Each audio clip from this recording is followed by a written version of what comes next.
Okay, guys, I'm Mr. Bitter. This is 12 Weeks with the Pros. We'll be starting with Sheth in 5 minutes. Going to be talking about Zerg versus Protoss today. ZvP with Sheth in about 5 minutes. Don't go anywhere.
All right, all right, all right. Let's get that out of the way and this going on.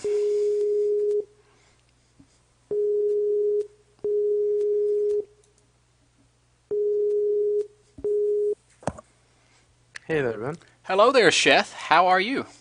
Doing great, doing great. Oh, I am so excited to have my good buddy Sean back on the show. How's life? I'm doing really good. I'm just finishing writing an email, and like everything has been so awesome lately. This whole week, I've been so happy. It's just been a great week, honestly. All right, man. While you're writing that email, I'm just gonna talk in your ear a little bit. Go for it. We're gonna be spending a couple days together. Today, tomorrow, and then next Tuesday. We're going to cover all three of the Zerg matchups. I'm super excited to get to do that with you. I know we've had you on in the past, but always to talk about kind of specific things, and we've never really let you come in and just share your Zerg mantra with the masses. And so I know you already do that every day on your own show, but now you're going to come do it on my show too, and that makes me happy. So I'm excited. Today we're going to be talking about Zerg versus Protoss, and I think it's fitting that we're going to be talking about this matchup because. First of all, it's a really hard matchup. Everybody knows it. You know it. I know it. Everybody watching knows it. But secondly, because you're one of the few Zerg players out there, period, who seems to have a good handle on the matchup. Like I watch your stream, I watch your tournament results, and every chance I get to catch some Sheth play, I tune in, and you seem to be doing consistently well against Protoss. So Thanks. our goal here today is to kind of try and debunk that gift that you seem to have. What is the Sheth secret to Sheth beating secrets. down the Protoss hordes, I guess? It's more of like the Protoss immortal characters that can never die. Yeah. I feel like the Protoss is like in some sort of storybook where it's like for kids. None of those units can actually die. Zerg units were in like the bloody gory horror movie where like, oh my god, every Zerg unit just died instantly. Oh my god. But not Protoss. Not Protoss. The never dying. Oh my shield, his shield. His shield is dropping fastly. His health is dropping. Oh, shields are going up. His shields are going down. They're going down. Oh, okay. He got away. Shields are going up. He'll be okay for another battle. Oh my God. The sad thing is how accurate that is. So, but I guess honest to God, before we jump deep into the conversation, I want to ask you first. Shoot. Okay, sorry, I was reading chat and somebody just said, "When is Sheth coming on?" And I'm scratching my head like, can they hear him? And they can't because everyone's like, "He's on right now, retard." So anyway, I'll turn you up a little bit just to make sure that you can be heard. But the first question I wanted to ask you today is, how do you like my sexy banner that I made for you? I love it. It's really cool. I've tried to do my own little artwork on banners, and like your handwriting via that artwork, much nicer than mine. And there's a little Zergling with a smiley face. You see, he's a Zergling. You knew it. I knew it. Everybody else said it was a cat bunny. No, it's a Zergling. It's You can very tell me it's cute. It's very obviously a Zergling. So thank you for understanding. All right, man. So ZvP is the talk today. I've got one of my teammates lined up to play against you, VT Future. Okay. Before we jump into games and start doing all that, could you just maybe outline for everybody listening, what is your philosophy for ZvP? Okay. Early game, you want scouting information simply to know if you're if you're gonna die basically to Forgate or to Stargate or to Dark Templar. So you want to put a little bit of pressure, or just sacrifice Overlords. You can do either. And then to go into middle game, you generally want to have enough roaches to survive the Protoss again. Like my general build is just to gain information. Like I usually send in an Overseer whenever my lair finishes, which is usually pretty delayed. And get that information. I'll try and slow whatever robotics facility tech they have, because that's where the really important units are. Basically, Stalkers and Zealots are very, very unimportant, as weird as that sounds, unless they're going for like Blink with upgrades. Right. That changes the matchup again, but you need to scout and find that out. So if you can delay usually the Colossus, the Immortal, you're in a good situation. And then if you can kind of go to drop tech while transitioning into like Roach, Baneling, Ling, into like Infestor, Broodlord, Roach, Baneling, Ling, That's my favorite style to play, and it lets me usually get a whole bunch of drones and just constantly be drop harassing and just doing whatever I can. Yeah, that's something I was absolutely going to ask you about. You've been using a lot of drop play recently with banelings, kind of to supplement it, and we've been seeing other players use drop play as well. Idra recently showed off some really nice drop play in the IPL. Hmm. I don't know if you watched those games at all. But speaking of Idra, man, tough luck the other day. Oh, eh, I Eh, learned a lot. I learned a eh. lot. Like honestly, that was what I wanted out of it. I tried my builds. I didn't play that great. Um, well, I can make excuses all the time. I got outplayed. I just very, very good at ZvZ, and Yeah, he hopefully I learned is. something. He's an awesome player. Do you know like his TLPD ranking in ZvZ? I don't know. It's probably number one. Let me look it up, but I'm pretty sure it's something like 99% or something Yeah, ridiculous. it's insane. His ZVZ's kind of retarded, which blows my mind. But we'll talk about that more when we talk about ZVZ next Tuesday. Okay. Anyway, back on track. You've been using a lot of drop play. You've been adding in banelings. Now I gotta ask this because this is something that I've been scratching my head about as well. Because whenever I see something awesome, I try to emulate it. Monkey see, monkey do. And Hmm.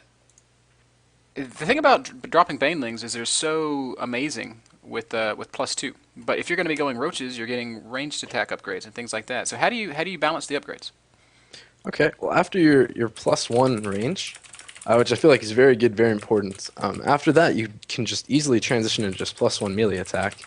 And then if you've thrown down a second evolution chamber, you can go to Carapace. And then you'll be at 1-1-1, and that's a pretty even spread. That's one way to do it. The other way, if you're just going for Roach Hydra early, like more instead of Banelings, Hmm. you just go for +2 and then 1 Carapace. But generally, I don't mind even going to just +2 and then transitioning into like Carapace and the melee upgrade at the same time. Cool. I don't feel like the melee upgrade is super, super important in ZvP. Like, obviously it is. Once you get +2, you can kill probes in one shot, which is ridiculous. Yeah. But just generally, if it's going to happen, it's going to happen. Usually in my Baneling drops, I'm okay with if I can get 2 there. If I can get 1, I can usually get 2. Cool. Cool. All right. Cool. All right.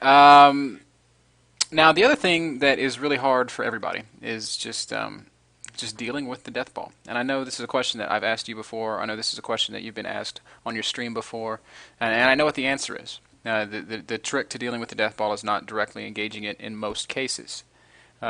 Dropping, spreading them out, being in more than one place at a time. But just to ask it again and to hear your answer directly. What do you do when Protoss reaches critical mass? I've been adjusting this answer quite honestly, so like it's going to be a little bit different this time than last time. Like last time, my whole plan was based on I don't let them get there. I run all my units and I'll attack whenever they're at 140, and I'll keep that unit line coming. Now it's more like if they let me do that, I'll do that. If they don't, my new plan is simply to try and lower their economy while I build up a much better cost-efficient army. If you see a lot of Colossus, you want to get a lot of Corruptors. If you see Immortals, any sort of Broodlord tech or Hydra tech even is very, very good with like Lings. And then just engage. And as long as you have creep spread and a nice area to engage in, you're usually going to do pretty, pretty well. Obviously, there are some maps. I think Tal'Darim right now is kind of one of the weirder ones where there's no really big area. The Protoss can kind of come around to your third, come around to your main, and there's kind of tiny chokes. So for those maps, it might be different. I might need to just go Banelings and just drop it everywhere because he's all in a tiny little ball. But generally, if you can transition into some sort of like Infestor, Baneling, Roach, Hydra, Ling, and you have 200, 200, and you can be dropping them while they're trying to max, and then you just tech up to Broodlords, you can usually be pretty good against their 200, 200 if that's all they want to do. Sounds like you're having to do an awful lot of